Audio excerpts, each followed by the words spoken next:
In Only Rebels Wing, Suzanne and Osman meet in crisis-ridden Beirut. Osman is a young Sudanese man without papers, searching for a better future. Suzanne is a widow with Palestinian roots, more than twice his age. Against all odds, they fall in love. Only Rebels Win is directed by Danielle Arbid, and she has directed films such as Parisian and Simple Passion. And Only Rebels Win just debuted at the 2026 Berlin Film Festival. Only Rebels Win is a pretty engaging melodrama romance, probably kept afloat by the performances by Hiam Abbass as the widow and Muhammad Amine Benrachid as the young Sudanese man who is living in Beirut without papers. The film pretty much starts off with this confrontation with the Sudanese man in the streets. He's trying to get his money from a construction site, a job he did, but these two men are not giving him his money, so he's fighting with them, and Suzanne breaks it up. Suzanne takes this young Sudanese man up to her apartment to fix his wounds on his arm and his hand. They start talking and get to know each other, and Suzanne invites him to join her for dinner, and that's the first time they get to know, and there's a little bit of flirtation between them. And in the days following, Suzanne goes to his home, and Osman goes to near her apartment, and they slowly spend more time together, and eventually they enter into a romantic relationship. About just over half an hour into the film, they decide they want to get married, but they really, every church that Suzanne goes to objects to the marriage and says, good luck finding someone who will marry you. So, and Suzanne gets a lot of objection or a lot of looks from her neighbors in the building and her kids. She has two kids, a daughter and son in their 40s, and they're pretty much they're outraged by this romance. And in the second half of the film, all of this trouble that their romance is causing Osman, it gets too much for him, and so he starts to look away. He tries to continue to look for a way to travel abroad, like try and smuggle himself into Europe somehow.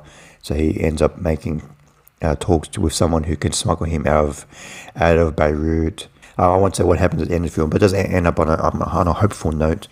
But this is pretty much a doomed romance. So while I did like this film, I did have some problems with it. I think Suzanne's character is a little bit more developed than Osman. I would have liked. He's not a very big talker. You don't really understand what's going on in his head. So in the second half of the film, when he starts acting out and the romance starts to go awry a little bit, you're not really sure what's going on with him. There's a lot of racism towards Osman in this film. Pretty much Suzanne is the only one who accepts him who he is. Pretty much everyone in the film makes him out to be just some black man from. He's actually from Sudan, but he's just from Africa, and he's just a cleaner, he's just a janitor, he's just someone here, a criminal, a thief. So pretty much everyone in this film is racist except for Suzanne, and I don't know if that's true or not, but it just seemed like a little bit overblown.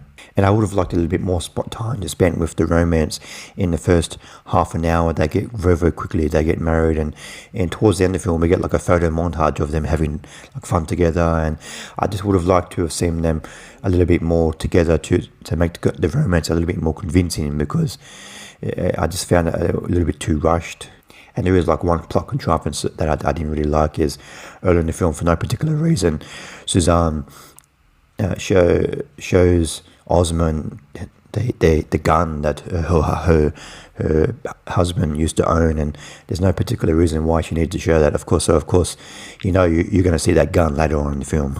But by the end of the film, I was affected by this film. I have to admit, Suzanne is a woman living in Beirut from Palestinian roots, and she's always lived in Beirut. She's a citizen there, and I think she's always hasn't been treated well by her husband who has passed away. So when she meets the young Sudanese man Osman, he treats her in a way she's never felt before. So by the end of the film, when Suzanne gives him a bit of an ultimatum, then it makes sense, and you really do feel for them as a couple.